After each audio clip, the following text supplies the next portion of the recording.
now, let's go. 3, 2, 1, action. Hi, it's Ryan, and welcome to the Tezlom Podcast. I am absolutely delighted to be sat with this lady, but I'm not going to introduce myself. Would you please introduce yourself? Yes, hi Ryan, I'm Denise. I'm the founder and managing director of Razzamataz. We're a part-time performing arts school for children. We teach dance, drama and singing. We have a network of about 45 franchisees. We're spread across Scotland and England. And yeah, our mission and our goal is to create confidence in our next generation and young people. I love that. So, park all that for a second. Yeah. Forget about all that. I want to know. So I fanboyed you for quite a lot. I fangirled you for a little bit. I don't know what the right phrase is, right? So I'm going to let you into a massive secret now. I have manifested this. Believe it or not, I have manifested getting to talk to you. Was I on your vision board? Yeah, so you don't know this, but you have been an inspiration for me for a while. I seen you on Dragon's Den years ago. I can't remember it now, but I was just in franchising then, and I've wanted to talk to you for so long just to get to know you a little bit better, and I'm sure off camera we can have different conversations because it's the reality of it. But I wanted to just find out, like, who are you? How's it started? Where have you come from? What's your family like? If we can just go back, I don't know how far we go back, but if you could maybe tell me a little bit what school's like, education was like, your family life back, and we go right back there. Yeah. I don't know if it's that far, Denise, but just if Sorry, that made me laugh though. Who are you? So, yeah, I was brought up in a wee town called Renfrew, which is near Glasgow. It's where Glasgow Airport is, actually. Money was tight. Looking back, I didn't realise I had quite a poor upbringing, but now I realise I did. Yeah. So there was 6 of us. I was the youngest, and I was brought up in a 2-bedroom council flat near Glasgow. Yeah, so we always joke about this. Girls, boys, or just a... So I've got 2 big brothers, a big sister. My eldest brother's got cerebral palsy, then my brother, and then my sister. So obviously my mum and dad had a bedroom. Yeah. My 2 brothers had a bedroom, and me and my sister shared an airing cupboard. Until I was 10. It's not a joke. I think my dad took the he took the door off the hinges, so you could just about get like bunk beds in. I don't know where I put my clothes because there was no drawers, no wardrobe, nothing. There was just bunk beds in this airing cupboard. I must have put my clothes in my mum and dad's room, I don't know. But yeah, there was 6 of us in this 2-bedroom flat. I had an airing cupboard shared with my sibling until I was 10. No way. Love that. Yeah, and then I remember going to school and I thought, why is my feet wet? But I'd had like hand-me-down shoes. Everything was, so I was hand-me-down like number 5. So I remember going to school and like I had massive holes in my shoes, but my mum had ripped like the cornflake box. So we could obviously afford cornflakes, so we weren't that bad. Yeah. But she ripped out the cornflake box and stuffed it in the shoe so that it acted like a sole basically, but it was actually a bit of cardboard.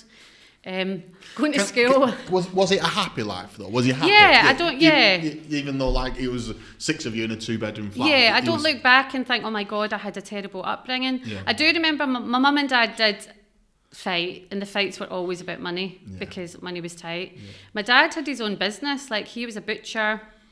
Before I was born, he had a really successful chain of like, he had a van, he had a butcher, but my dad was a really kind man and he was letting everyone, back in the day you put everything on the slate, didn't you? Yeah. So he was letting everyone put everything on the slate, then his suppliers put the price of the meat up, people weren't coming back to pay the slates, and then he went under, he went bankrupt, and since then my dad was never happy because he was in a job that he hated. His passion was being a butcher, that was and then his... he left being a butcher and got a job. Yeah, then all of a sudden he had these 4 kids to support, no money.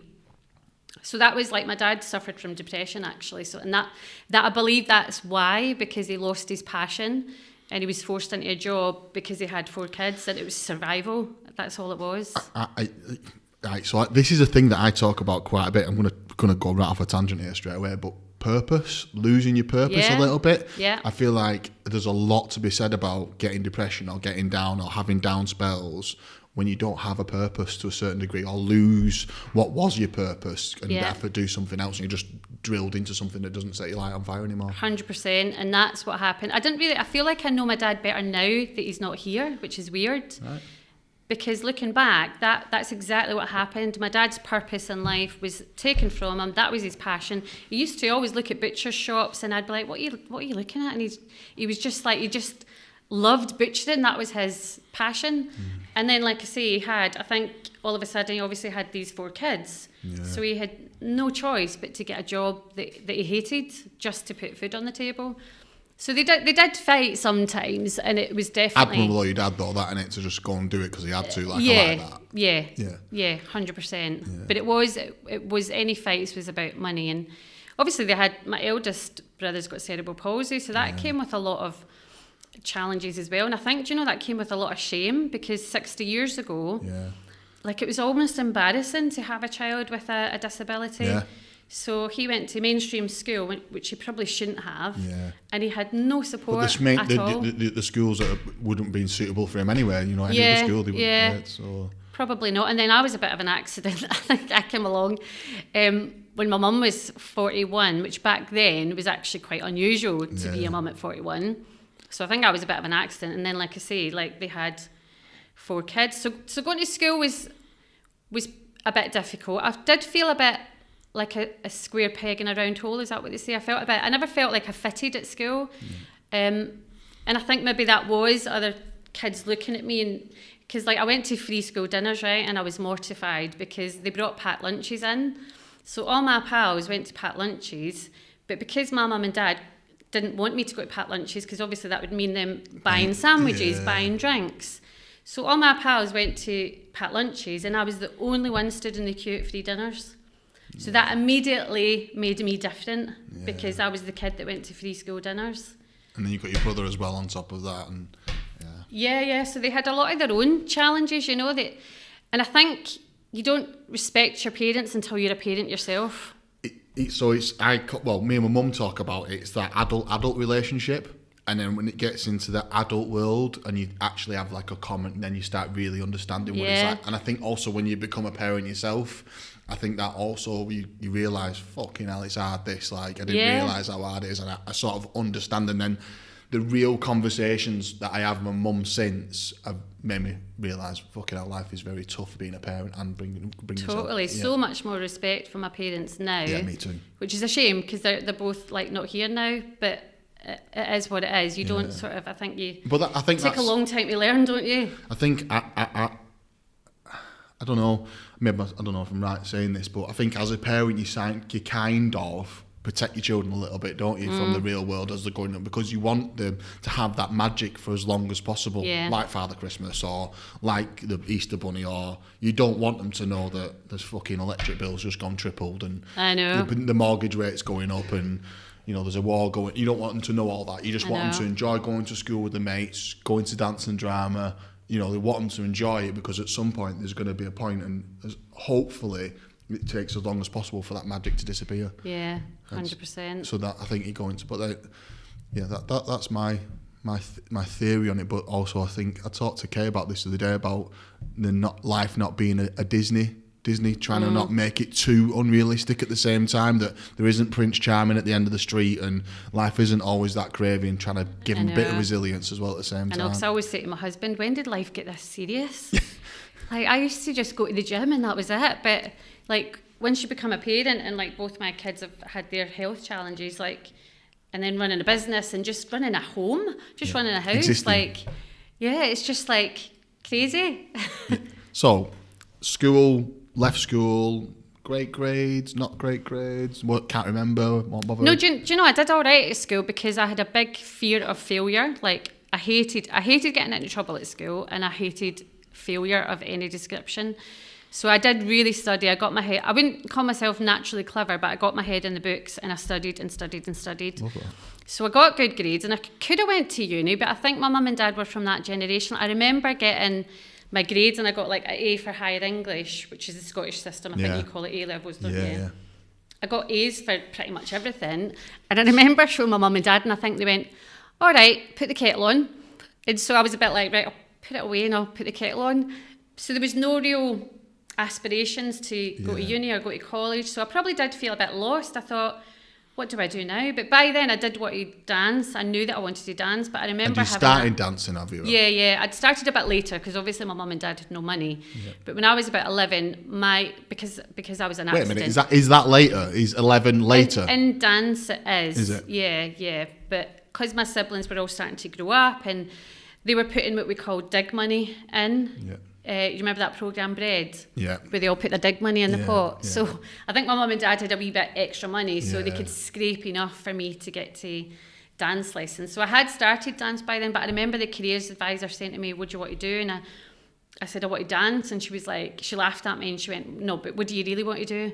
And I was like, I really want to dance. Like, why can't I? And see, when someone tells me that I can't do something, that'll make me even more determined to do it. Yeah. So I kind of floated for a bit. I went to... Where do you think that comes from, that bit about that? Have you ever thought about that, where that determination comes from? Do you know, I think you're born with it, that sort of... Yeah, grit and that in your gut. It's in your gut, innit? The determination. I'm not fucking having this. Yeah.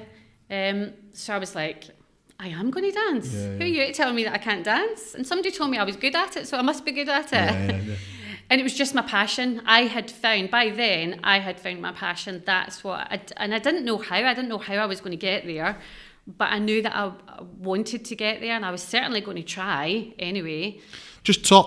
I'm sorry because I'm ignorant to this, but like, you say you want to dance. How do you get paid money for dancing? And how did you materialise that in your brain? I'm going to dance, but I don't care where, as long as I dance and get paid for it. Yeah, so I mean, the big jobs are on the West End. Yeah. I didn't have massive aspirations for the West End because I also know my limits. I knew I wasn't good enough for the West End.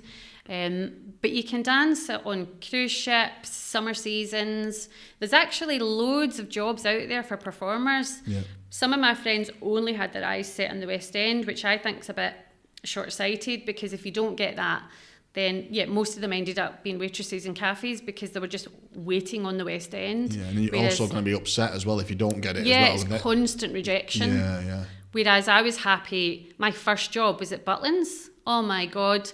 Everybody should do a season at Butlins. It was amazing. And somebody was paying me to dance. I mean, I wasn't a millionaire, it wasn't loads of money, but I also met some of my idols, like Cannon and Ball. Like, Cannon and Ball used to do Sunday night at the Palladium, and they were my idols. So I was like, oh my God, I'm going to meet Cannon and Ball. Like, to me, it wasn't Beyonce, but to me, they were my idols. Yeah.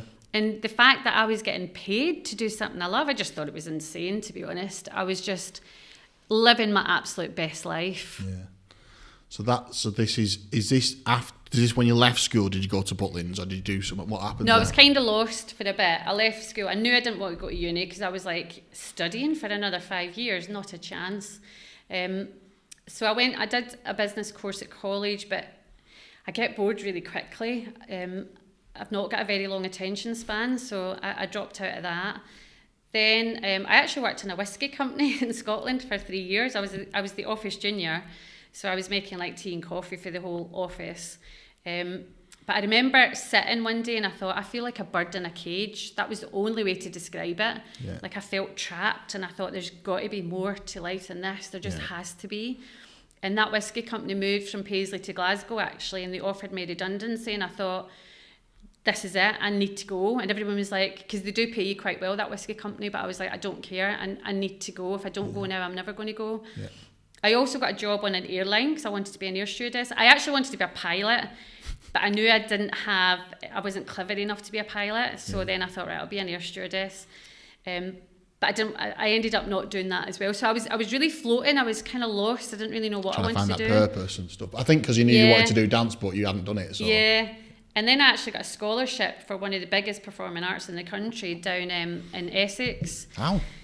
So I went to one of his master classes, and I was like, that guy is amazing. Brian Rogers, Charlotte went there as well. The guy is amazing. And I just thought that's my person. That is it. So I researched him. I filled out all the forms to get scholarship place, and I auditioned for it, and I got in.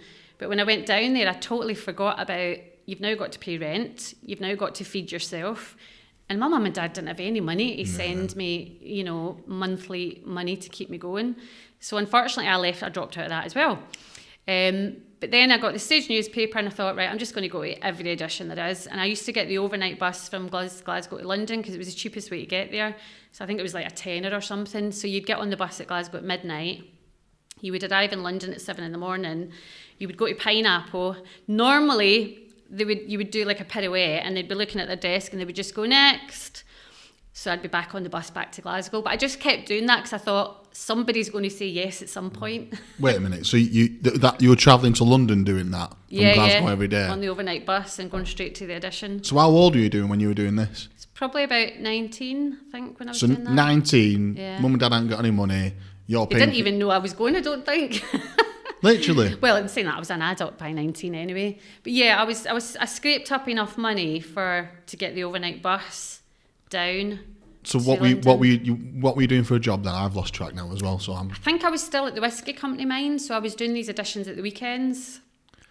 So I was going down like a Friday night, overnight bus, and going straight to the audition from the bus. Most of the time getting at 19. Out. It's good that, isn't it? Yeah. I don't know many 19-year-olds who do something like that now. I don't know if they would get it. Yeah, I was just like, I didn't get it. Oh well, try next time. Because you've got to have a thick skin. Because if every time they said no to me, I would burst into tears. Like, don't stay in that industry, like, because you're going to get a lot of no's before you get a yes. Is that like standard? Is that like, there's not many people that just get up on stage and get the job straight away? Or? Oh yeah. They all audition. Just keep doing it and keep doing it. So you've got to be resilient. You've got to keep thinking, well, do you know what? I didn't have the right colour of hair that day. Because I'm relating that to sales, right? So how do you deal with that? It's like 19 years old, getting the bus down, getting a no, fuck it, I'm going to go next week. How do you deal with that? Like, is it, you just, did it not? Yeah, I just think you've just got to have that thick skin. And I just thought, again, it's going back to that, don't tell me I'm not good enough, or don't tell me I can't do this. I'll keep going until I get it.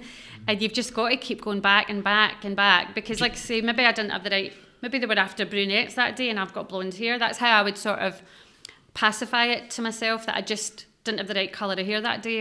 So I'm just going to fucking try. So I'm just going to go back again. In hindsight now, knowing what you know about the industry, if someone else was trying to get into it now, would you say the same thing to them? Just keep going, keep trying, don't stop. 100%, yeah, because you just never know. It's been about, like anything in life, the right place at the right time. Yeah.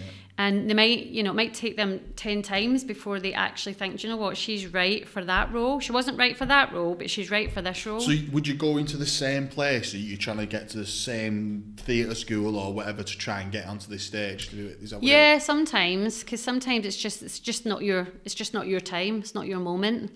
But, you just need to keep going back, and you have to. And you can feel quite intimidated as well, because you're often looking around the room and thinking, oh my God, she looks much better than me. Look at the length of her legs. Just describe the room to me.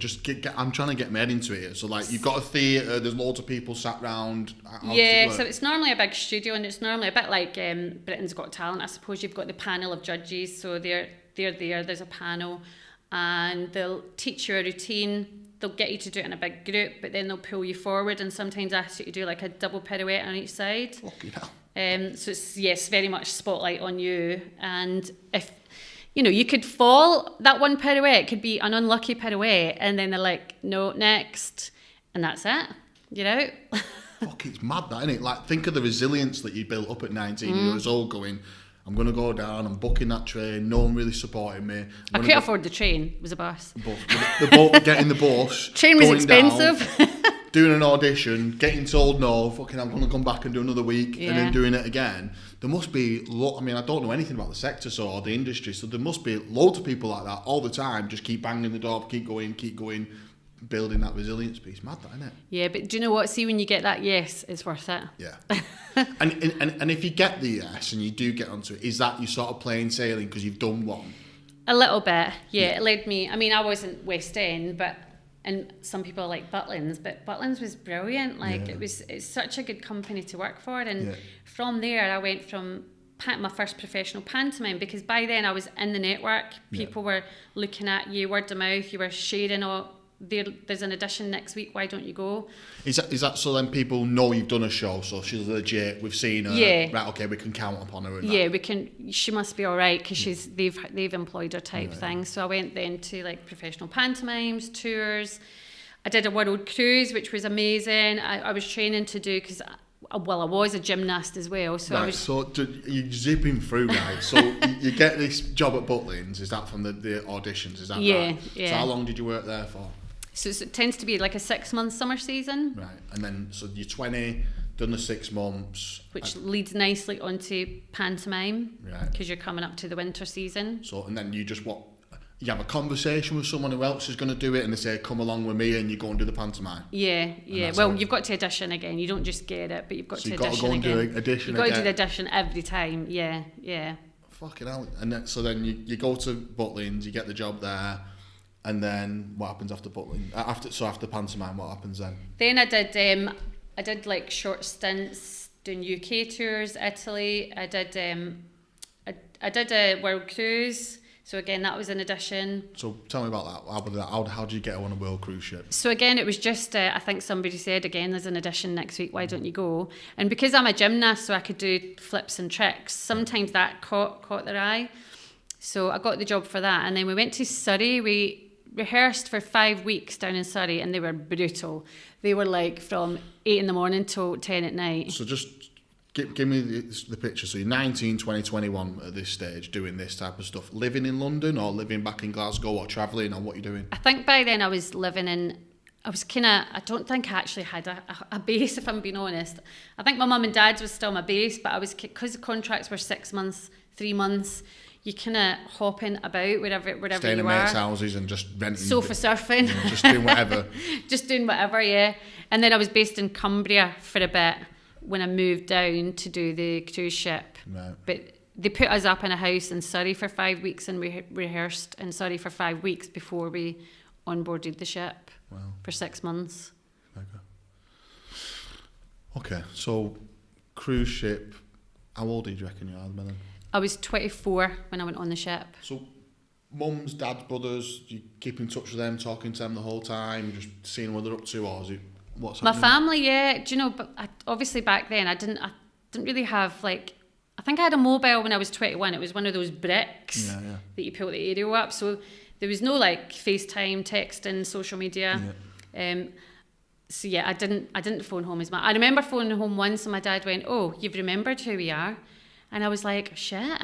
Like, they're upset that I've not phoned them, but I was selfish, living my best life, and just like I just didn't think that they were even that bothered.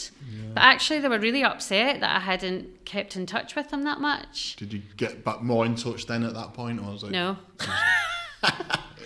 If I'm being honest, probably not, because I had to go to the bloody phone box to phone them. Yeah. So do you know what I mean? You're finding like coins and going to a phone box. That's what it was like back then. Yeah. So yeah, I didn't keep in touch with them as much as I should have. No. Okay. With your brother with cerebral palsy, was that something that was a heart strain for you, going not seeing him, or was it, I don't know enough about it? Like, he said, well, him and my mum nearly died at birth. It was lack of oxygen to the brain at birth that gave him his cerebral palsy. But being away from him and knowing, like, he's quite high functioning, okay.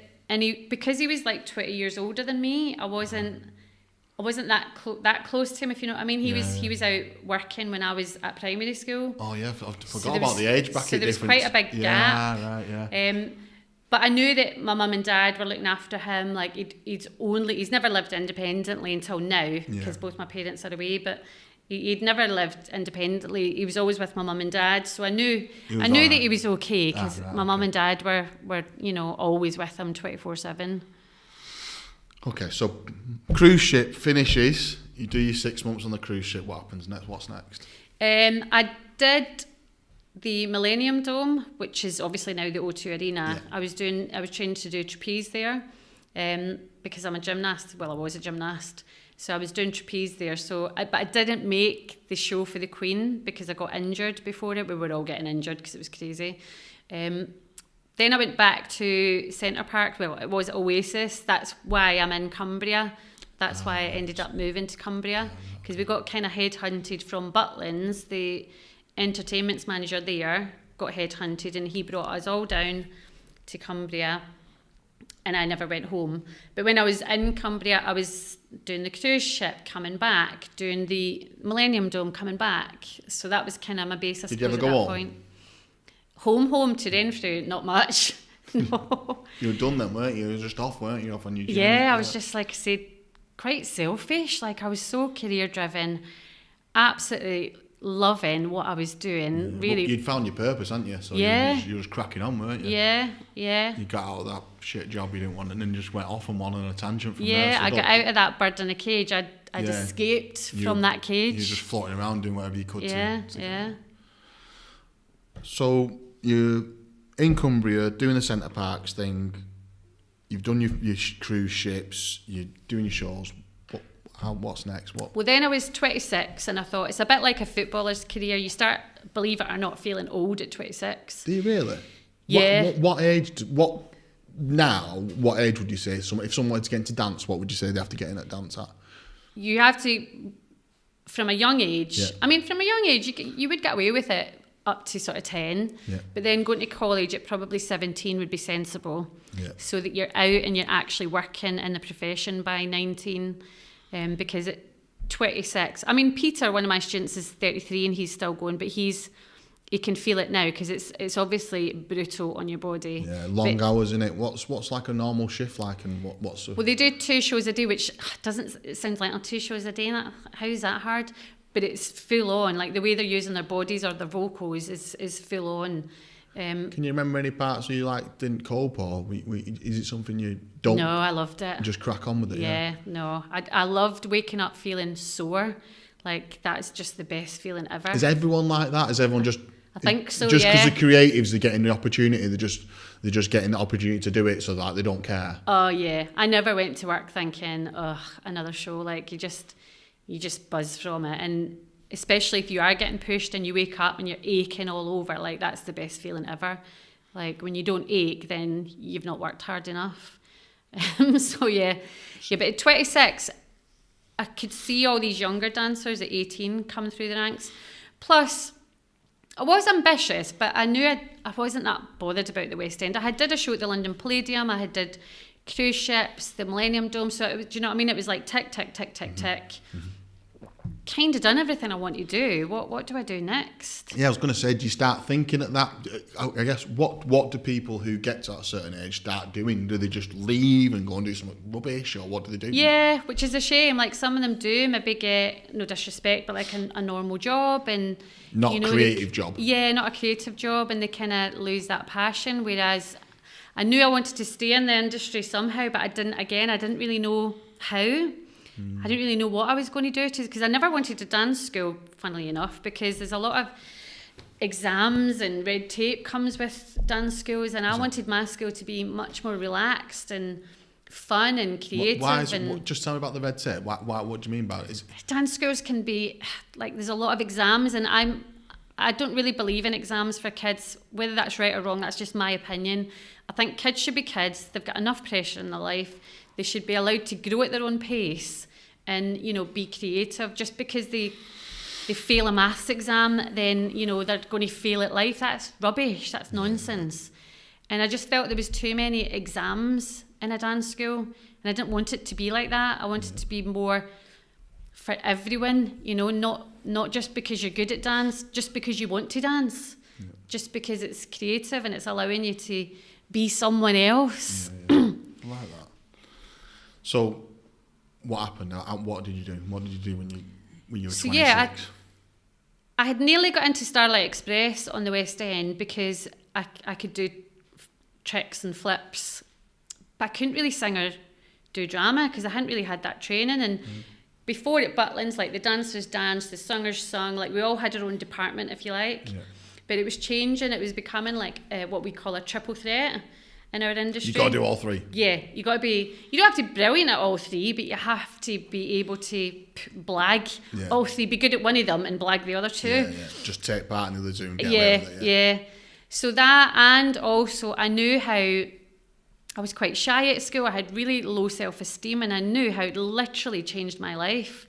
And so I just wanted to give back, and if I can give back and change one kid's life, like my teacher did mine, then... I can't believe you just said you were shy at school. Were you shy at school? Oh, I was shy at school. Really low self-esteem, and I don't know why, because I've always been inwardly confident, ambitious, but I had quite low self-esteem, and I always felt like I wasn't good enough. And do you think that's down to like mum and dad not having so much money, sort of thing, or do you maybe, yeah. Kids can be cruel, can't they, sometimes in them sort of circumstances? And all my other friends seem to come from not wealthy families, but then you like, talk about the lunch bags, the lunch boxes and that stuff. That separated me immediately. Yeah. That was it, and I think I was the same age as my Lewis. I was probably only 8. So from 8, that was it. I was different. I was no longer in this gang, because I was the only one stood in the queue for free meals.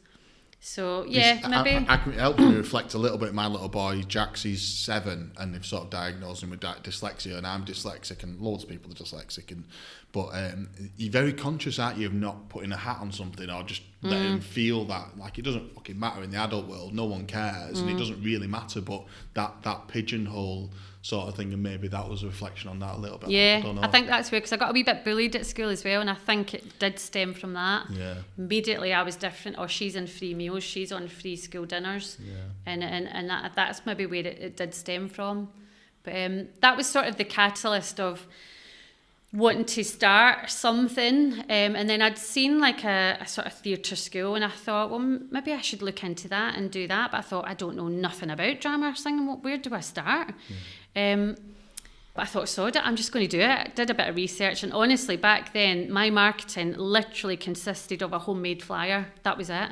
A homemade flyer that I'd went to the photocopiers and photocopied them and put them in like Spar and the library, and it was the Penrith Players Theatre. That was the first venue. I was still dancing at the time, and I was a fitness instructor. I had about 3 jobs. You just got some flyers and thought, I'm going to create a club. And I'm just going to do it. I'm just going to try it.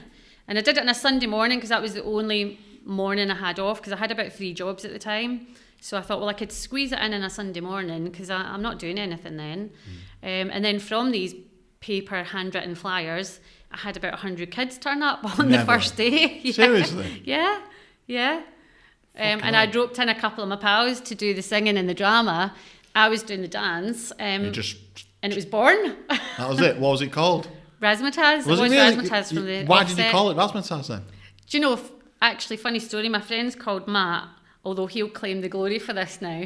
My friend's called Matt, and it was the guy who, I said we were headhunted to go down to Cumbria, and one was called Matt.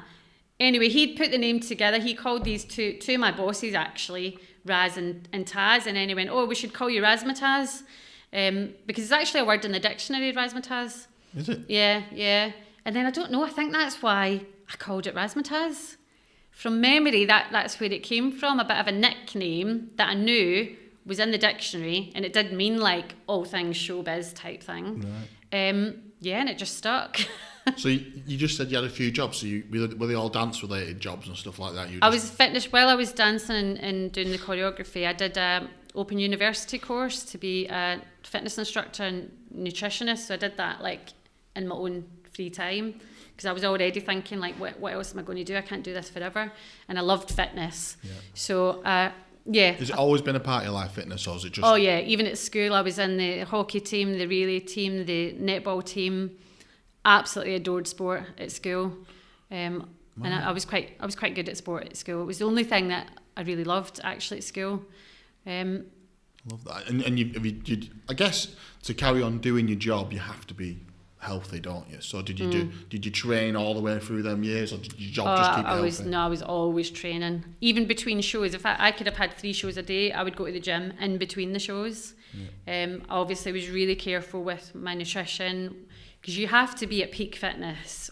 What's the because hospitality industry is a bit chaotic with drinks and packed late nights and stuff. Is it a bit like that in showbiz or not? A wee bit, but you can take it or leave it. There was some contracts where if you were in that atmosphere and everyone was out partying, yes, you would get dragged along. Yeah. But then there was some, like the ship was much more demure. It was much more, you might have a glass of red wine or you might have nothing. And, certainly when I was training, or when I was training, like, you didn't drink at all because you had to be at peak fitness. You would never go on stage having had a drink. Absolutely not. Would everyone be like? I think I'm reflecting is that if you've worked that hard to get the position, you've been to loads of auditions, you get the job, you're not going to fuck it up by getting leathered. Yeah. No, there was a couple of people. I remember one of the singers, like, I was like, what is she drinking? And it was like a Drambuie, and she was like, it's good for my throat. And I thought, you're just about to go on stage like that. I would never. I was really, really disciplined, mega disciplined. Do you have to be like that to be in that? Do you think? I think so. Do you think I think you have to be. Take it seriously. Yeah, and your nutrition seriously as well. And your health. Yeah. And okay, it sounds like all the way through that you've had a really positive time though. It's all been really good. Like you've really enjoyed yourself. It's so lucky to do the contracts that I did, be paid to dance. Like, honestly, it's just and with amazing. Razzamataz now, do you see kids that join Razzamataz at different classes and they're all sort of going on them similar journeys? Yeah. I mean, a lot of them, don't get me wrong, it's very much about that whole, like, not feeling that you fit in it at school. Like, we got a lot of kids at Raz like that, where they say to us, this is my home, this is my place, this is my tribe, this is my people, and it's where they feel they belong. So you get a lot of that. Don't get me wrong, there's, obviously kids that have got aspirations to be on the stage, which is amazing. But a lot of kids come because they just want to make friends outside school, build more confidence. Yeah, I did dance and drama for years. Did you? Yeah. Mum got me going. It was good because it was on a Friday night as well. So I'm my younger teens, and I did it for. It was weird because, it wasn't weird now. Look, I just had another bunch of people in my life other than my friends at school. I had another bunch of people in my life that I really enjoyed it. I know I did it. I loved it. I did loads of plays as well, loads of dancing and all sorts. Brilliant. Yeah. My dancing friends are my friends for life. Yeah. I've got a couple from school, but my dance friends are like forever friends. Like the bond that we built and the discipline it installs in you, honestly, I can't describe the discipline that it installs in you and the friendship. It's like a two-pronged approach because you've got the discipline of like, I need to be healthy, I need to keep on top of everything, I need to be right, but then also I've got an amazing bunch of people, so it's a bit like football or rugby or something in a different aspect. It's like I've got to be a team and I've got to do this, I've got to be healthy. It's all it's clever. Yeah, we had our 50th not that long ago, and we were all still dancing, thinking we were 21 in our heads. Obviously we're not, but we were giving it a good go, and that just never leaves you. I think, do you know what's lovely about it as well? Your inner child never leaves you when you find that passion. And it was lovely just to pretend that we were 21 again. The same people that you've grown up with doing that. Yeah. I love that. Yeah. So, Razzamataz starts, you've got your Sunday morning class, you've got these other jobs. Snowballs from there, is it, basically? Yeah, so I thought, because the main business model is only 3 hours once a week, that's all it is. So I thought, these kids are loving it. Why just do it in Penrith? Why not do it somewhere else? So I'd left, wasn't dancing full time, and my freelance classes were like, an hour here, an hour there. So I ended up doing a Monday night Dumfries, which is 45 minutes in the other direction. Then I did a Tuesday night West Cumbria, which is 45 minutes in the other direction. Then I actually did Glasgow on a Wednesday night. Then I did Paisley on a Thursday night, which is obviously Scotland now. Yeah. Then I would drive back on a Friday morning to Cumbria, do my admin and stuff, my fitness classes. Saturday morning I would do Kendal, which is South Lakes. Yeah. Then I would go back and do Carlisle on a Saturday afternoon, and then I would do Keswick on a Sunday.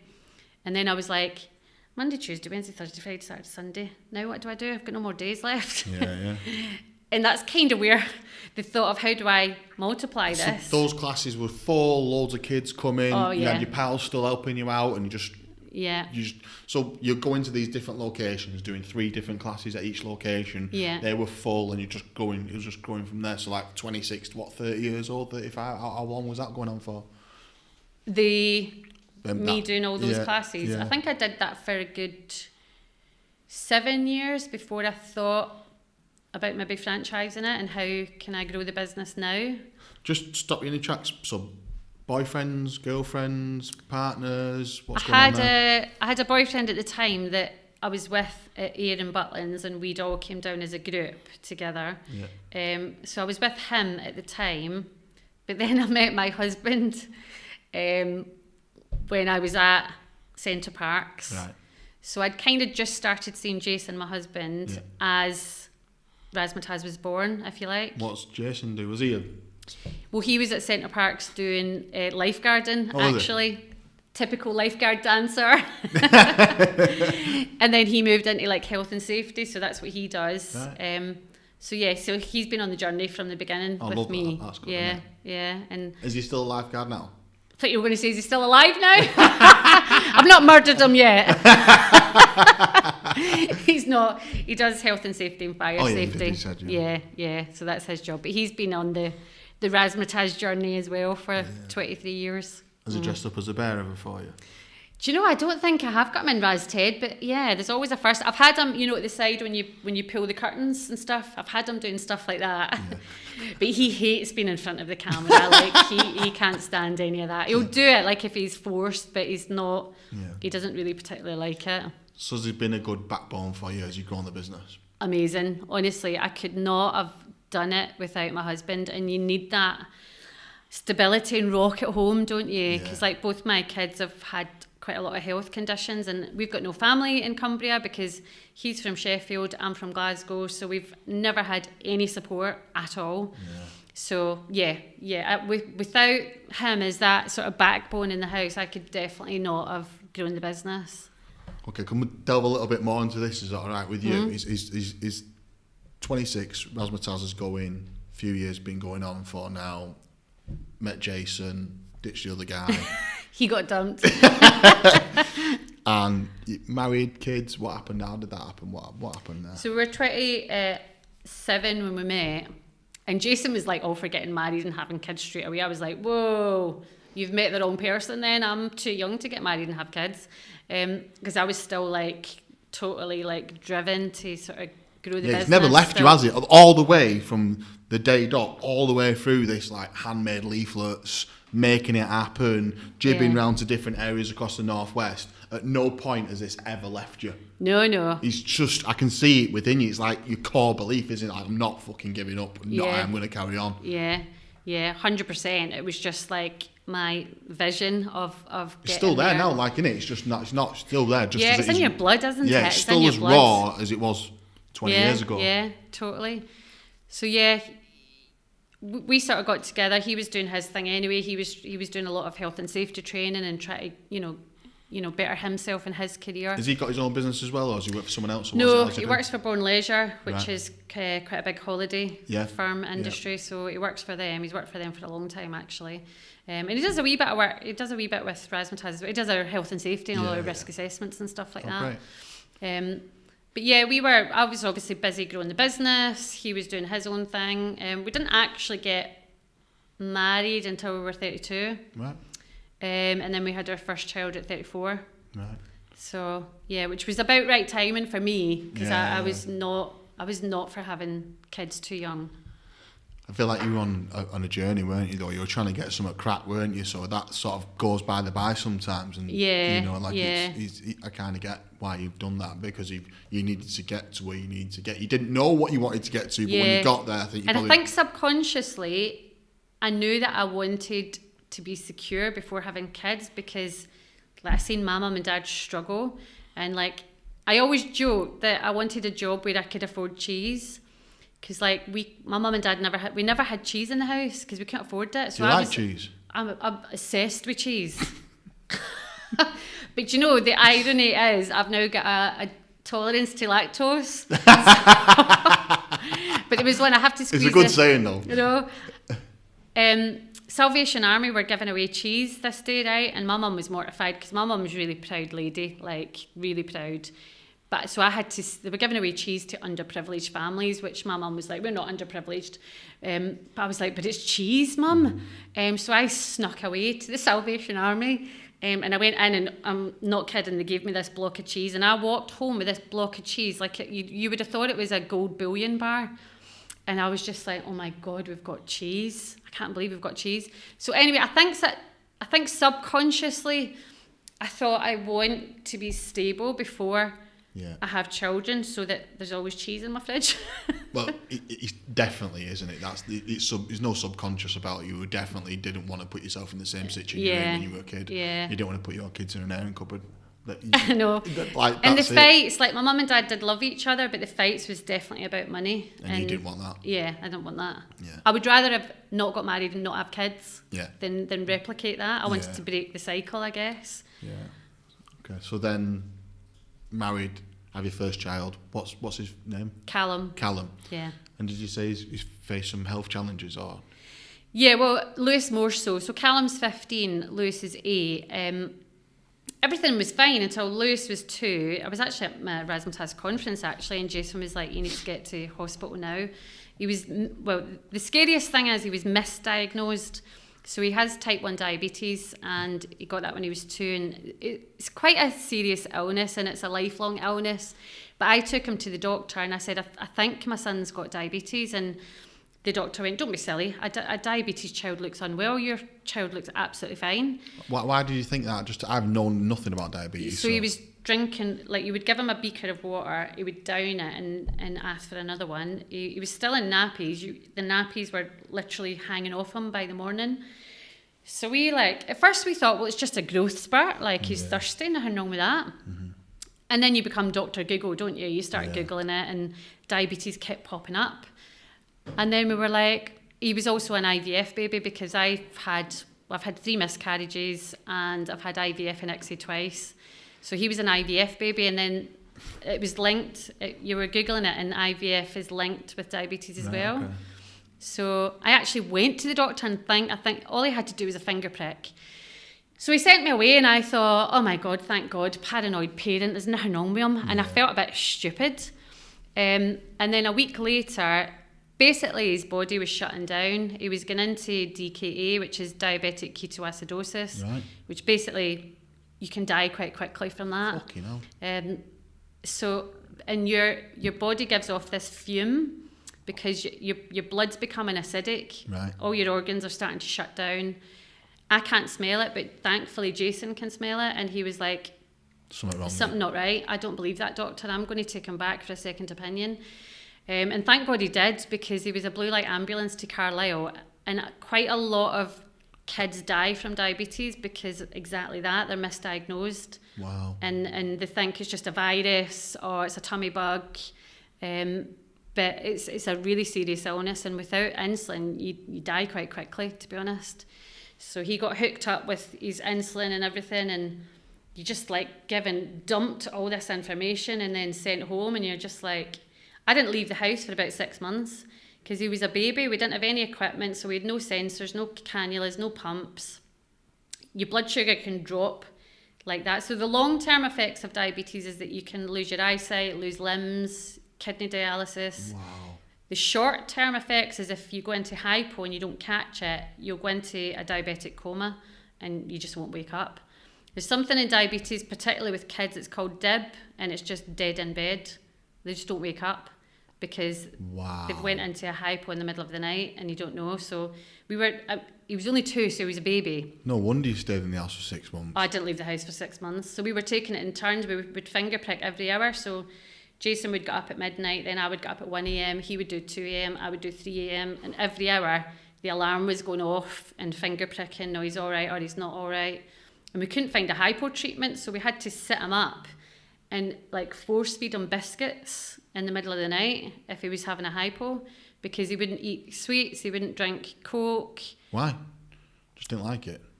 Yeah, it's a texture thing with him, I think. He wouldn't eat jelly babies, which is the thing. They say make sure you've always got jelly babies by your bedside, but he would not entertain them. He's only ever drunk water, I don't know why, which is quite healthy, I suppose, but not when I needed him to drink Coke. Yeah, drink a glass of Coke. Yeah, he wouldn't entertain that. So he wouldn't have glucose juice at the time, so we literally had to force feed him biscuits in the middle of the night. So you don't sleep. When you're newly diagnosed, you do not sleep. I mean, my little boy at the minute's getting up at the minute and he's causing me mayhem because he keeps getting up. I know what it's like to be sleep deprived. The world is just a slower place. It's horrendous. Yeah. You're aching all over, you're tired, you're ratty, you don't think irrationally, the whole thing goes on. It's sleep deprived, I mean, we've got equipment now which makes it easier, but you are still constantly, we've got his alarm hooked up to laptops, so that in the middle of the night, if the alarm goes off, My biggest worry is that I don't hear the alarm and I sleep through the alarm, and he has a hypo in the middle of the night.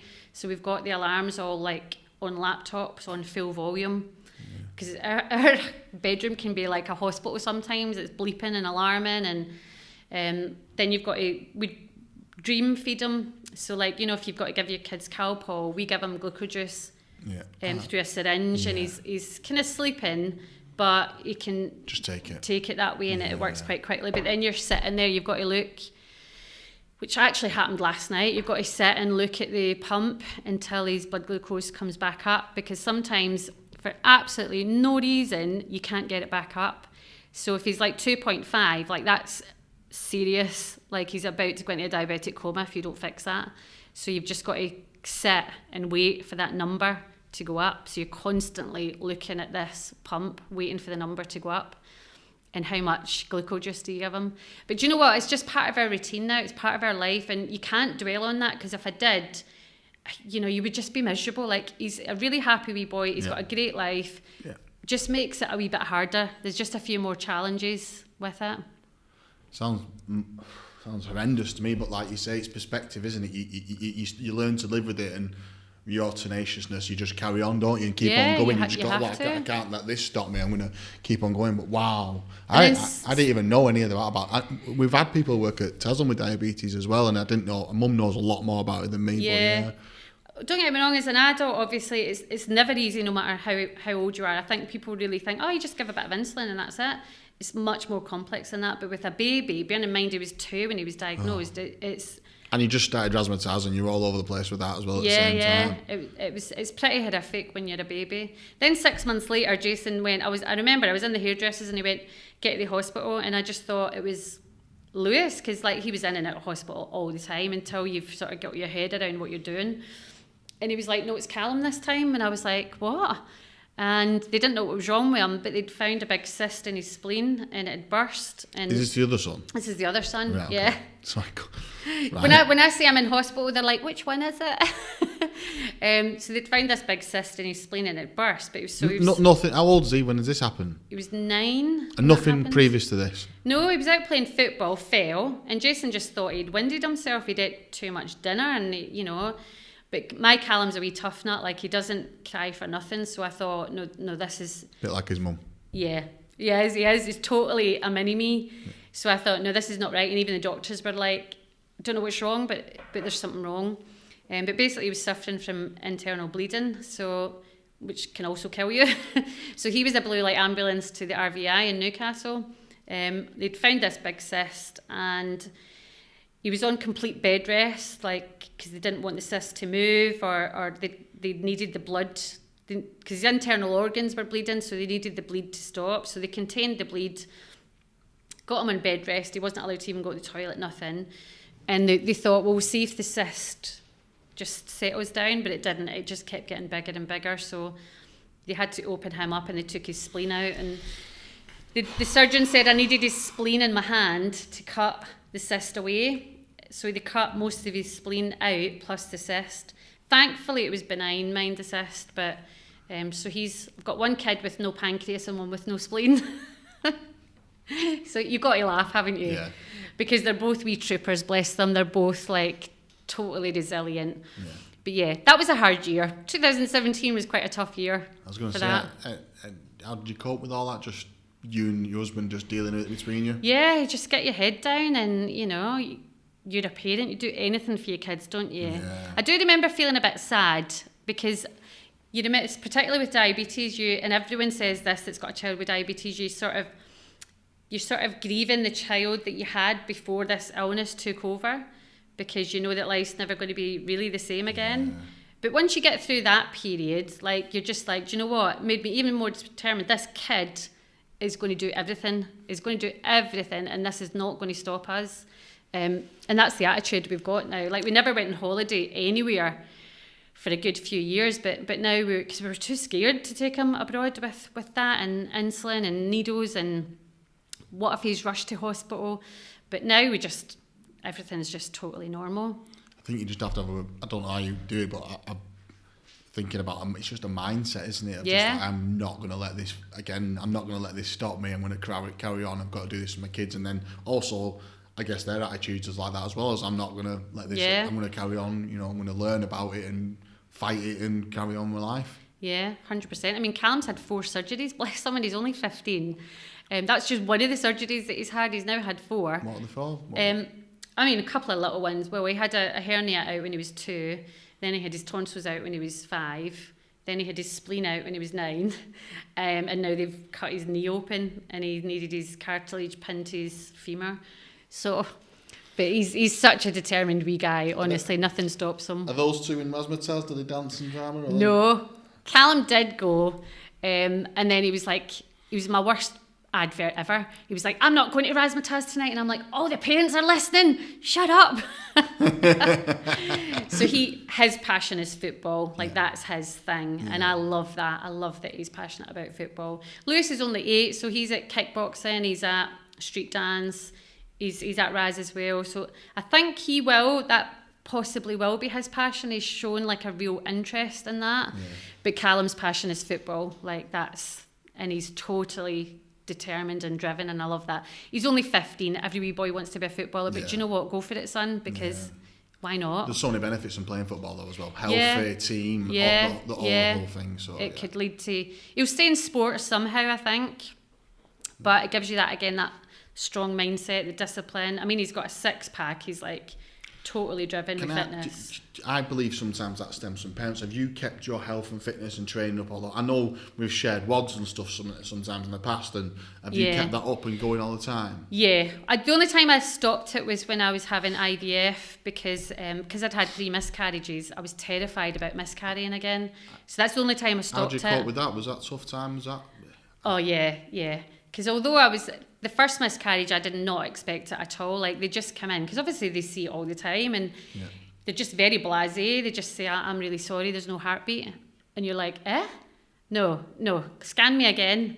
And then you go out, and then you're in the same corridor with all these ladies that are pregnant, you know. So it's that was hard. And then when it happens again, and I had to be hospitalised to have the baby removed. So you just... Again, I think when you leave, you're just you just see all these ladies pregnant, and you just can't get this out of your head. And then you expect to miscarry because you have miscarried. You just think, oh, it's just going to happen again. What's the point?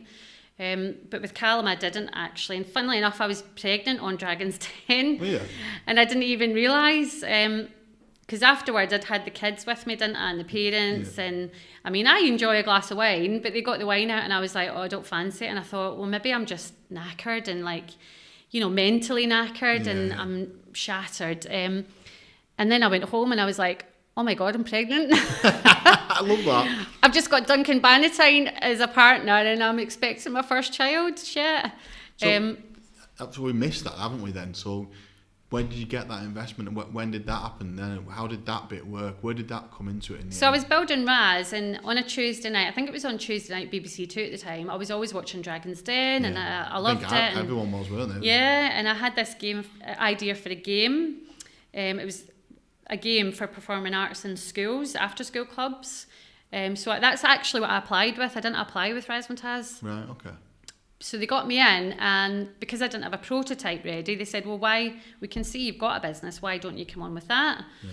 And at first I was like, oh no, because that's my baby, and I didn't want people to think it was just about the money, do you know what I mean? Because I was so passionate about it, I didn't want people to think that, but I thought, do you know what, I have got a good business, and we're doing good for the communities and for kids. The worst I'm going to get from this also is a bit of PR. Yeah.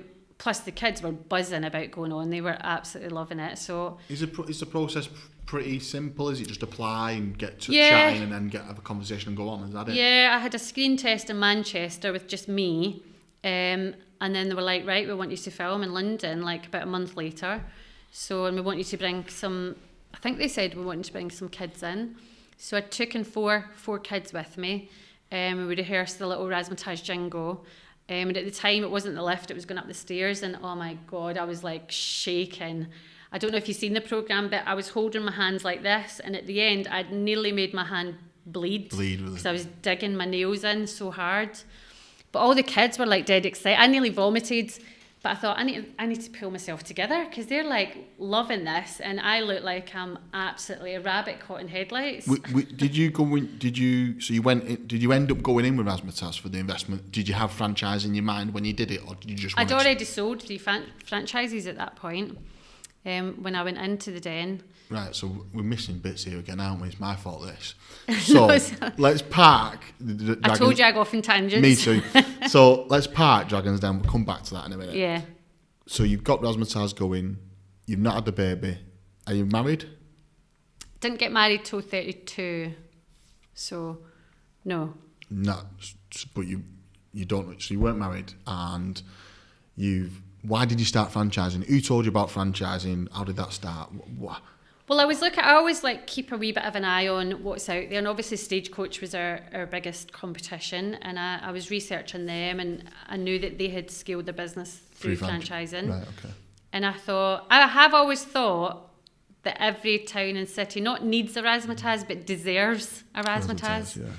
And I thought, well, that's probably the best way to do it. My teachers were all expressing an interest that they wanted their time dancing was coming to an end, and they wanted to stay in that industry, so it was a sort of vehicle for them as well. And so I researched it all. I actually remortgaged my house at the time, because obviously you have to raise a bit of money, don't you, to join the BFA. Did you join straight away? Yeah, I joined straight away. Yeah, engaged a consultant to do my ops manual, engaged Nikki, who's my solicitor today, to do my franchise agreement, and I thought, I'm just going to do it.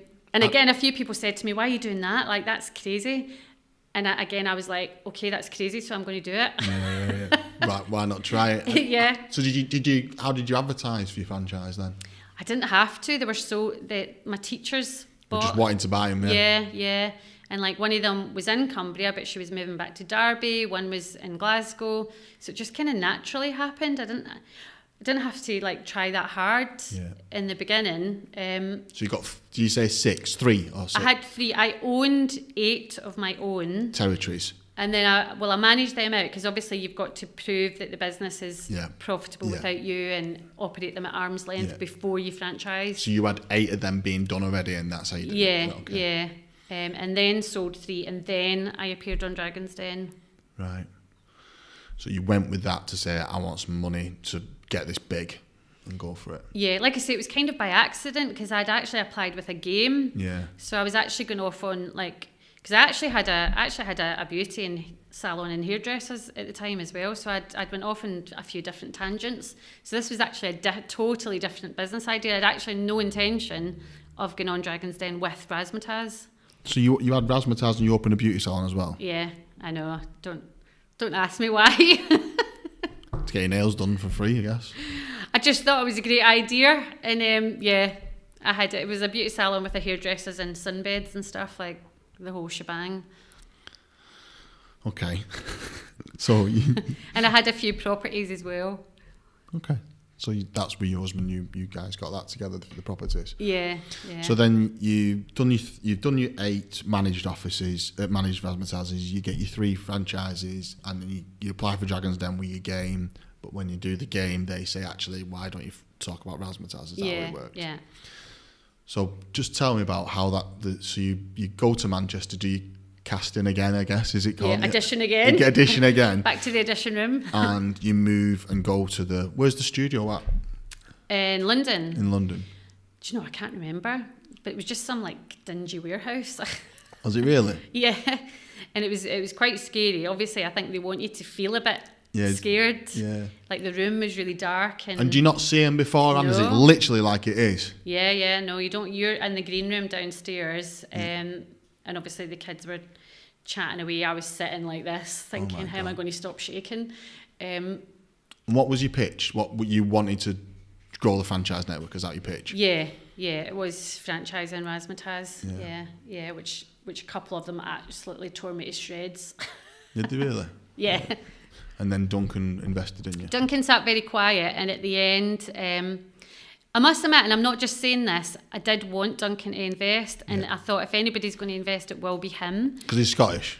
Not just because he's Scottish, but he does live in Clydebank, round the corner from me. Does he? Well, he doesn't anymore, but he used to. But he's always been in services. Like, he started with ice cream vans. He was caught up in the whole Glasgow ice cream wars. Yeah. Then nurseries, nursing homes. So I knew he always had chains of things, whereas the others had products. Yeah. They like to touch and feel things and put it on a shelf. And I thought, so you understand the theory. You understand the theory of it. Yeah. Yeah, and he was very quiet, and I just thought, get me out of this room. I'm absolutely dying here. And at the end, he just said he actually had already invested in Stagecoach. He'd done very well. I think his exact words was, I had a great little business, and why would they not want to invest? And we shook hands, and that was it.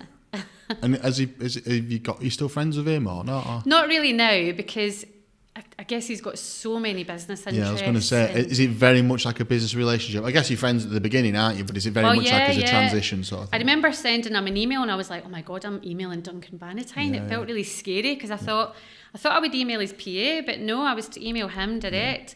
And then I thought, oh, I'll not reply, or he'll pass it on to his PA. He would reply immediately.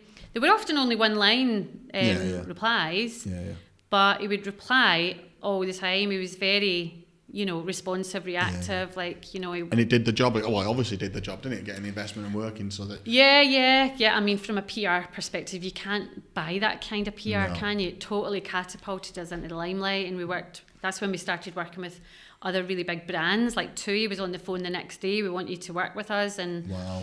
Do you know what I mean? Like, you can't buy that kind of publicity. Just blow you up from there. Yeah. So, did you... I wanted to pull the franchising bit together. Why did you join the BFA straight away? I'm one of these people that if I'm going to do something, I do like doing things by the book. Yeah. And like I said to you, going back to school, I hated getting into trouble. Yeah. And I've always had this fear of getting into trouble if I've done something wrong. Yeah. So I thought that like I need to join the BFA. That's kind of the right thing to do. So I just joined them straight away. Yeah, it's been good. I joined the BFA after my dad was in the business, and when I rebranded, I joined it, and I wish we'd joined a long time ago. It's been an endless point of knowledge for me. Like, it's been amazing. Just the networking opportunities as well. It's just the questions you can get answered, and they put you in the right direction of people. That's why I love it. And the kudos as well. It's that stamp of approval. Well, I look at it like this: is like you pay your money, and people say, "What do you get for it?" And I'm like, "Well, you get the ability to talk to people. You get it's an open door to talk to loads of, like, where else does that happen in life? Yeah. If you were a plumber, what can you play to go and talk to some of the best plumbers in the world about some of your things? I don't think, I could be wrong, but I can't imagine it existing. But with the BFA, you're paying that money so that you can talk to someone and say, can you put me in touch with someone else? And then also they come and test you as well, which I really like as well. Yeah, because it makes you think, am I, at the top of my game? Yeah. Because if not, I need to be. Yeah. And the awards as well, like Asha winning her awards. Yeah. That's just a great feel-good motivator. Got her loads of, good press and good word of mouth in her local area as well. It's also telling you're doing a good job, and no one ever tells you that, do they? So it's nice to get that told, isn't it? Yeah. I would rather one of my franchisees wins than me. And Hayley won it in 2018, and that was just amazing when she won as well. Okay.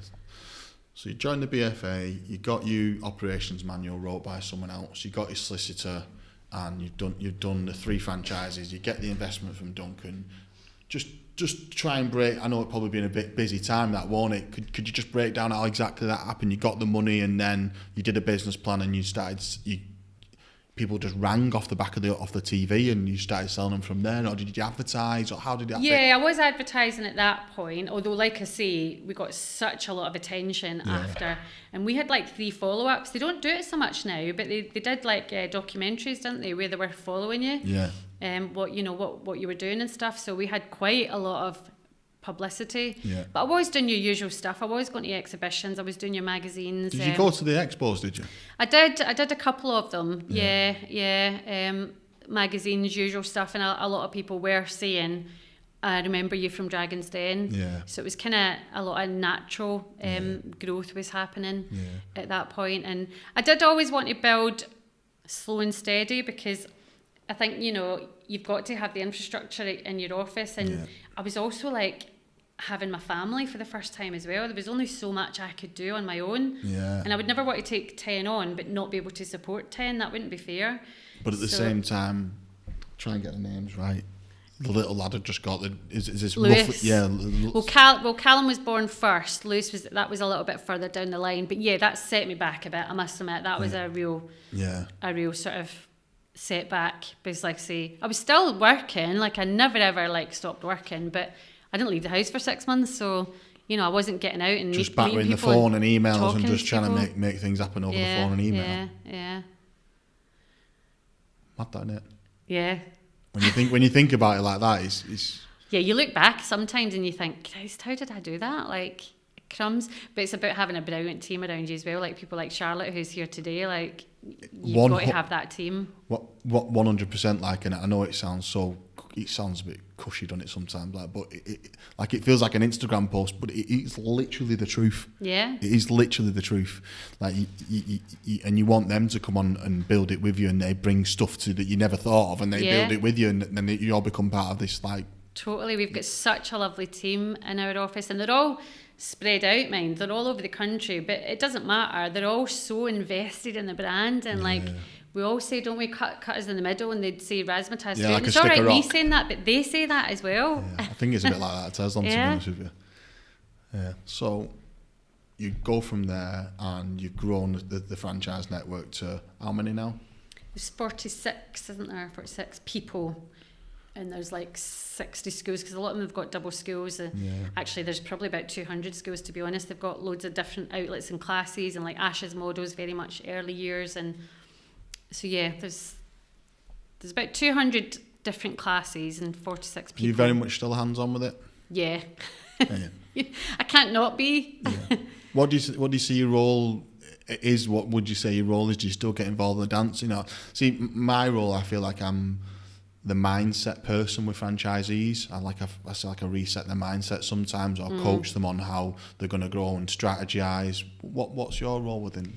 Yeah, I'm not like hands-on with the creative stuff so much anymore, because I feel like there's other people better at that than me. Yeah. So for me, it's sort of driving the business forward with my head office team. We had a strategy meeting on Monday, and it was almost going back to basics, like what is the quality of the classes like? You know, who can we send out to support and mentor not just the principals but the teachers as well. So looking at our sort of marketing strategy for the year ahead, opportunities and events like we did the Her Majesty's Shaftesbury show at the weekend, and that everyone just comes away buzzing from that. So it's my job to create the next event. So like we're going to Disney next year, then will all the franchisees and all the people go to that as well? Yeah, we had we did it in 2017, 2020 we should have gone, for obvious reasons we didn't, but we had 1,000 people going to Disney, kids and families. 1,000 Never, 1,000 people? Yeah. How do you even organise something like that? Well, we get a third party tour operator that helps us with the sort of, and they work with DPA, Disney Performing Arts, because we had 300 kids leading the Disney parade, which was just amazing, phenomenal. So for me, it's creating the opportunities, the events. Like we're working with Prince's Trust now, we're working with MenCap. We've got a big focus on inclusivity, and it's so important for us to. So MenCap are going to come in to support our principals, to support the teachers, to support the students and families on making it even more inclusive and making sure that we're trained, you know, well enough to do that. And the Prince's Trust, it's lovely getting involved in that charity, because I was actually on the enterprise scheme with Prince's Trust when I started out. Right. And it's like it's came full circle now. So I can now give back to young 27-year-olds like me who are like, well, I want to do a business, I've got this passion, but I don't know where to go or what to do. So I think you get to a certain age and it's now about giving back. Yeah, the Prince's Trust bit, just talk me through that, because I've never involved in anything like that. I've been a trustee for 11 years and been a chair, but how's that work? So I started with the Prince's Trust again when I was 26. I was assigned a mentor. I went on the enterprise scheme, and it was brilliant. I remember my mentor said cash is king, and that's like stayed with me. And I thought, what does he mean by that? And then I thought, going back to my dad's story, if my dad had thought cash is king, maybe he wouldn't have went bankrupt, and maybe he wouldn't have went under, and maybe wouldn't have led to depression and being in a job he hated. So that's always stayed with me. And then you got connected with people again, networking, put me up for my first award. So then I contacted the Prince's Trust and said, look, how can I give back? How can I get involved? And so now we're an ambassador because I'm an alumni of them, and being an ambassador, and we're getting involved in the Women Supporting Women campaign. We're doing the Future Steps at the minute, which is giving back to the next generation. So yeah, it's just getting involved in all the campaigns coming up and basically supporting the next generation. Because I'm a big believer in the university of life. Like, just because you've not gone to uni, it doesn't mean you're not going to have a successful career 100%. or business. Like the university of life, and just people like me and you mentoring you and helping you and guiding you and just asking questions, and just having that tenacity. I'd be interested in that. Yeah, I'll share the contacts. Share the contacts. I'm interested in that. It's dead. I love that sort of stuff. Just giving back. Like, I'm 50 now and I feel like it's my time. But that's what I love about franchising as well, because a lot of our franchise partners are early 20s, and I'm like, God, you remind me of me at that age. And it's so nice and then some of them say, Denise, I've managed to leave my job. I hated my job and I've now left it, and I now can have my baby that I've really longed for, and that you can just relate massively to the whole journey of going doing auditions and getting knockbacks and traveling the world and all them things. So I guess the majority of franchisees are going to be very similar lives, so you know exactly what they're going through, can talk them through it, and we find a lot of them want a family, but they kind of don't know how to have a job and a family, and how does that work. And I must admit, because my 2 kids have always been in and out of hospital, I always said to Jason, God, if I had a proper job, I'd have been sacked by now. Because there's only so many times you can go, I'm back in hospital, I can't come to work today. So it's the flexibility that it gives, men and women, like, to have that family that they've longed for, and stay in an industry that they're passionate about. And, like, going back to my dad, like, losing that passion, that can be I feel like I went to your conference, and I feel like the passion in that business is like nothing I've ever seen before in my life. Like, it is ridiculous, isn't it? But I think it's that creative side of it as well. It's just like everything I want to do, it's all here for me right now. I'm just gonna keep going through it. And I guess none of them actually want to lose that, because exactly the things you just lose. And like on Sunday night at the Shaftesbury Theatre, honestly, the kids were like, we were all crying in tears. The kids were amazing, absolutely amazing. It wasn't like watching a kids show. They were so good. But then there was other kids that, and we had loads of kids with, additional challenges on that stage, and just absolutely loving it, buzzing. And they all come off and say, oh my God, that's the best thing I've ever done in my life. And you just see that the only way to describe it is it makes them feel alive. That's like... And then you've got all these kids, like you say, who didn't fit in or don't always get there, and then shy and they're like, this is my place. Low self-esteem. Now they've got a bunch of other kids who all feel like that, and they get to I love that. Okay, it's mental, isn't it? I know. That's the rewarding bit. That you can't, it's just like... Oh, it just melts your heart. That's why everyone's so proud to work for Razzamataz, isn't it? All part of it, because it's just, they get to see that, and that's something you can't touch, isn't it? It's just the magic in it. I know. Oh, I love that, Denise. It's sick, isn't it? It is. Just seeing young people being confident and just thinking, I can do this. Just like gives you just such a buzz. Like, it's just amazing. I can really relate for my kids. I can really relate. Like, I've seen Jackson done a show. He did one at Christmas. He's doing another one now. And then they do rugby tag together, and I can just relate through that for my kids. But it's like, I love that. Okay, so what's next? What's next? Well, we're obviously just, looking at the business, going back to basics almost, making sure, we've got the best support for our franchise partners, growing steady, not growing crazy. So we've grown a little bit quick over the last 12 months, and we're sort of settling a little bit now. It's fine, and I do know we're going to have to grow our team. We were overstaffed deliberately, because when COVID, I kept it overstaffed, so that when I came out of it, I dealt with that. We need to talk about that as well at some point. But have you got any advice for someone who's going from your early small numbers of franchisees to your 20s, to your 30s, to your 40s, is there any defining moments that you could say to someone, listen, when you get to 25, you need to do this? Or is there any defining moments you could give someone advice-wise? I'd say just be cautious of growing too quick, because it's your own mental health as well, you know. Can you support all these people, because they're going to want a wee tiny bit of you, and how much of you can you give?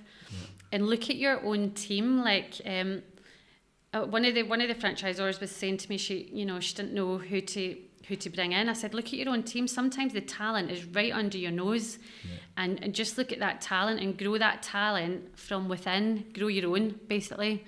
You know, and look at those people that are already bought into your brand, love your brand. Bring them on board. You know, let them, you know, grow with you. Give them a bit of responsibility, but definitely get help. Don't try and do everything on your own, because that you will just suffer if you try and do everything on your own. And I think I'm quite good at spotting talent, and I think I'm quite good at knowing what I'm not good at.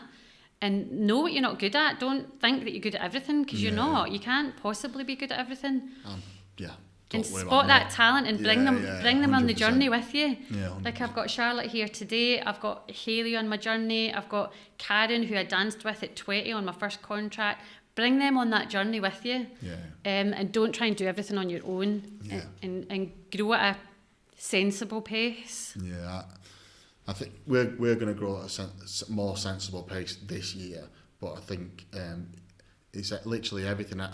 I learned a couple of lessons recently about just getting out of people's way to just do it. I knew it anyway, but one particular time I got shouted at by someone who works for me saying, you know, I can do this. Don't get someone else to do it. I'll do it for you. So that's the conference actually is getting materialised as someone else is doing it for me. So I think they're definitely valuable lessons, is that as you grow in it, make sure you get the right people and actually get people that are better than you at doing it as well. And 100%. Let them come up with the ideas and let it flow, and get your ego out of the way and just let it go.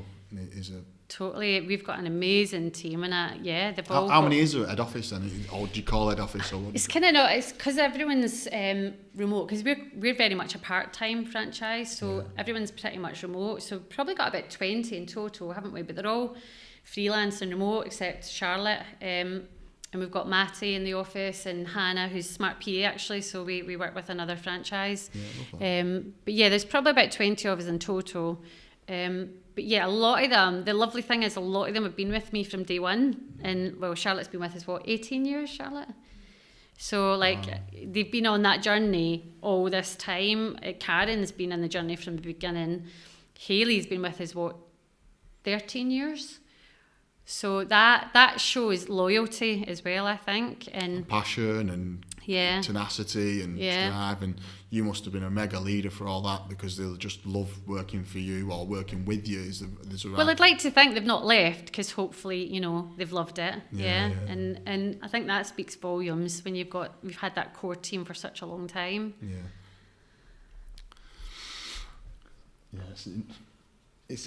I have learned a lot about growing the franchise network. I've been through quite a lot of emotions, and I think definitely team is a big one. And then learning how to be a good leader and getting out your own way has been a big learning lesson for me. I mean, don't get me wrong, you don't get it right all the time. I definitely not got it right all the time. But do you think? I think you learn from mistakes, don't you think? I think that you only learn by doing it wrong and think, oh shit, I'm not going to do that again next time. And sometimes I have to go back and apologise and listening as well. Like, although sometimes doing these surveys, you're like, take a deep breath. But you've got to listen, because we're not always doing things brilliant or perfect or the way we want it. And if you don't listen and react to that feedback, then, you know, you're not going to have a happy network. And, you know, that takes time to take that feedback on board constructively and think, right, okay, no, they've got a point. This is what we need to do now. And just smothering them in as much support as you can. I think without suffocating them. He's offering the support, giving them what you think you need constructively, and going back. I think I've got that. Okay, like I say, it's a constant growth in it. So, always a student, but that's a good thing. It's so true. But just getting out my own way has been a big. I say a big lesson. I've been good at it, actually, but just recognising that awareness around it and getting out your own way so you can carry on to the next stage. Your brand's amazing. Like, we all aspire to be like you. Like, we're always watching you guys on socials, and your brand is just, because it hits you here, and it just, without even any words, you just get it. Yeah, thank you, I appreciate it. But I think that about Razzamataz as well, though, you see. So I think you probably find that about your brand as well, and the people involved in you. Like, you know that it's Razzamataz, and it's like through and through, and it's like you say, I say exactly the same thing. You cut people in half, it's like a stick of rock. It says Tezlom. It's the same, but I think it's because everyone feels it. We've got some people who've been with us the whole time we've been open. It's a passionate, you have to be empathetic, you're working in care, you're working with in that sector, but then also franchising, they're all family-run businesses, they're all putting their life on the line to create something. You've got to feel it and get under the skin. It's not a job, it's like a lifestyle. It literally takes over your life in a positive way. Yeah, because I feel, like we said earlier, I feel blessed, like, this is what I do. I'm so lucky. Lucky. That's it. I don't get up in the morning and think this is my job. It's my life. There is no 9 to 5. It's I get up and that is my life. And I wake up thinking, I don't know if this is healthy or not, but I wake up thinking Razzamataz and I go to sleep thinking Razzamataz. Yes. Some people might say that's not healthy, but I don't know. It's just like, it's just in your blood. I think it's. I could get really deep on this. Is I think you just decide whatever you want, but that's what works for you. What works for you, and if you need to turn your phone off and have some time off, then get away from work. That's fine. If you need to have that time off so you can give 100%. But for me, I find I want to be there all the time. It's life and blood. But I think that's the way I look at it. That's my personal view. So we just try and get to you've got 45 franchises. You've just won some more awards. You're strategizing. You're moving forward. What's the next move? I heard a little rumour about something else the other day. So what's the next move? Well, international. Yeah. I've had my eye on Dubai. For a while, I must admit. So is that because why Dubai? I've only been there a few times, but I've just kind of fallen in love with it, and it's just got such a lovely climate. It's also like, I guess, a part of my 10-year plan. I'm going to be 60 in 10 years. I'm thinking, at that point, God, because I'm doing the school run until I'm 60, because I've got an 8-year-old still. So by the time I'm 60, Lucy will be 18. So that's when both my kids will be adults. So maybe from a selfish point of view, I'm thinking about lifestyle as well. And maybe I would like to live there 6 months of the year in the winter and back here 6 months. I'm also thinking about my boys' future, and they might want to be part of Razzamataz one day. Yeah. I'm sure there's a place for them. Yeah. So I'm almost sort of, and even if it's not Razzamataz, I'm always looking at franchises for my sons. Yeah.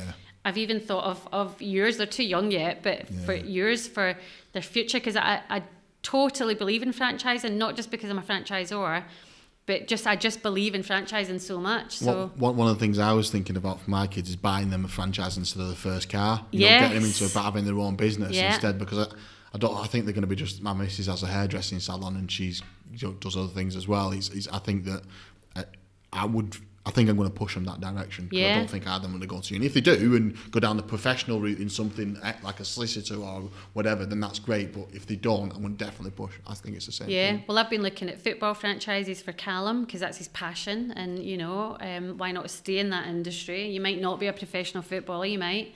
But yeah, I've got one eye on what are they going to do. And like when I'm no longer here, I want to know that I've set them up. Yeah. Do you know what I mean? Yeah. And I've sort of given that wee step up in life. I think you'll agree with me, there's also that bit of me as well, is that like I've got some team members that I know give their life to the business and they want to be part of it, and it's also knowing that business is continually to grow, so their career aspirations can carry on as well within the business, and they can have the salaries they want and they can grow with it as well. So I feel like there's also a little bit of me that knows I have to carry on growing as well. I don't know, but probably the Dubai thing as well, and growing across the network across the UK, because the team that you've got, you want them to have a career and carry on. And even if you do retire, you might still be on the board, or you might sell the shares, or I don't know how you do it. And something I always think about is that you want them to have something as well at the same time. I want like, Charlotte's future is with Razzamataz. My team, they honestly live and breathe Razzamataz. and it's their future as well. And if I grow, it's they're going to grow, and there's going to be more benefits for them. It's as well. the homegrown tomatoes again, and it's the same thing, and it's the people who've been with the whole thing. Like, why would it stop? Yeah, it doesn't need to stop. It can grow. No, I honestly can't imagine life without Razzamataz. Like, I can't live with Razzamataz. Do you want to buy a franchise? I'd be terrible at it, but I probably could. Okay. I feel like I've covered everything. Yeah. I don't want it to be too much about franchising. I just wanted to know your journey. I think I have nothing but admiration for it, and I really thank you for inviting me on your conference. Well, thank you for coming, because we had a lot of feedback of how we loved how honest Ryan was, and just it really resonated with them. Everything you spoke about, and it's okay to be a bit vulnerable. And I think vulnerability and doing things wrong is the only way you learn. My honest opinion is if you're willing to be vulnerable with your team, your closest people, and the public, people can learn. Like, people watch podcasts for information, don't they? Yeah. There's that saying, I know it's a bit cliches, but you surround yourself with 5 people who teach you the most, and I think a lot of people don't always have that opportunity, so that's why they seek information and seeking information. And I think being vulnerable on podcasts, telling your story, being a little bit open about your personal life helps other people, because they go, if that lady can do it, and she's been through that, I can do it. And I think people take motivation from it. So sharing my story, it's being aware that every single person in the room's got challenges in all sorts of different. Some are really horrendous, some not so bad. It's perspective. But them seeing that, wait a minute, he's been vulnerable, he's telling his story, I can do this. And that, I think you get motivation from that. Yeah. And it's not a pity party. It's showing that despite challenges, you can overcome them, you can be resilient, and just keep going on that journey. Me and Kay talk about sharing your monkeys, right? So it's not taking your monkey off you and putting it on them to hang on them. It's discussing it. So it's not like, oh my God, I'm like this and this and this, and there's no way out. And it's about, fucking hell, I'm going through this right now, and this has happened. And it's like between the two of you trying to figure a way out. And I think a bit of that is like sharing your story and telling people how you got through it. It's not just, oh, woe is me. Yeah. There's no way out. This is the end. You can't tell me any different. My life's really hard. And sometimes you do need to do that. But I think it's sharing it and then showing people how you got through it, and there is a way through, and you can tell. Yeah, because we all have bad days, don't we? But you've just got to bear that in mind. It's a bad day. Yeah. It's not a bad life. It's not a bad week. It's not a bad month. It's a bad day. Yeah. Yeah, and pick yourself up and move on. Yeah, there's it's definitely a mindset shift sometimes with some stuff, 100%, and then sometimes there's what I call, I keep swearing on this podcast, and I know you're going to shout at me because. Do you know I normally always swear? I've been really good. I've not swore at all. But getting them all fuck moments when things go wrong is trying to get over them and figure them parts out. Yeah, because I think a couple of weeks ago I had a shit day because Callum was going in for surgery. And it didn't last long though. The next, I was like, do you know what? I'm having a shit day, and I admitted it to you. I'm having a really shit day, but I'll be all right tomorrow. And I was all right tomorrow, the next day. But sometimes it's okay to have ownership that you're having a shit day and allow yourself to have a shit day. Yeah, that's also true. He's trying to do. Have you had anything longer than that? Because I've been prescribed antidepressants and I never took them, but I went through a quite a long period of time where I just couldn't see any way out. Have you ever faced that? Do you know when I opened that bloody salon, I wasn't diagnosed, but I would probably say I actually has suffered from depression because it nearly forced us into bankruptcy. Yeah. And I'd had my first miscarriage as well. And the only way to describe it is I just felt like every time I got up from the sofa, this cloud was following me. Yeah, it's like someone's thrown a coat over your head. Yeah, it was the only way to describe it. And I really struggled to dig myself out of it, but I did.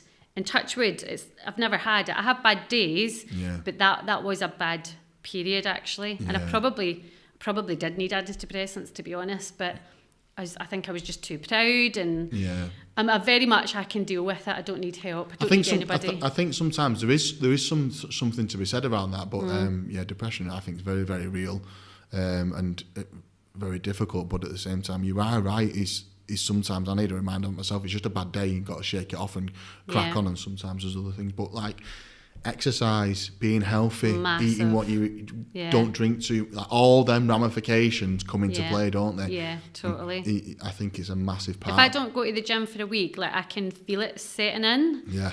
And I'm like, I need to get to the gym because I can. And that's what my dad was on, tablets to wake him up, tablets to put him to sleep, tablets for his nerves. He was in, back then it was called a sort of nut house hospital. And actually, I always said this, I wish they would stop giving my dad tablets and tell him to go to the gym or go out for a walk. Yeah. I mean, thankfully, we've got much more knowledge and awareness now because going to the gym is prescribed or exercise is prescribed. Yeah. Right, and don't get me wrong, sometimes if you need medication, you do need it. Yeah, go for it. But equally, for me, exercise is my outlet and it's really important, whether it's just a walk or a WOD, it's really important. I'm the same as I need to get outside sometimes. I need to be surrounded by greenery or get on the beach at Southport. That helps me, but also working out, running. Sometimes I refer back just having water for the day and just being healthy to myself and trying not to eat shite as well. Yeah, I try and fast most days and trying to look after your nutrition and not drinking alcohol too much unless you're at an awards do, but other than that see, alcohol's a thing, innit? Like it's always around, isn't it? But some people really suffer with addiction wise, but I think I stopped drinking for a long time and then I brought it back into my life, and now I just do it when I feel like I should, like if there's a celebration or something like that, I'll do it, but we'll have a moderation is fine. And and like my friend, we were at Centre Parks, she is a recovering alcoholic, and you can tell that it's not good for her. Like it's really not good for her. It doesn't put her in a good place. No. But everything in moderation. I do think life's too short, and just a little bit of everything, Yeah. But definitely exercise and nutrition is key to a good mindset. Yeah, 100%. Okay. I don't know how long this has been. It's been about 4 hours. I don't think it has. I really, really thank you. And honestly, I wasn't joking about the fanboy stuff. I feel like you're one of the franchising world celebrities, and I have nothing but admiration for you. But no. Oh, thank you for inviting me on. It's been lovely. I was a wee bit nervous because you always think, oh God, is my story boring?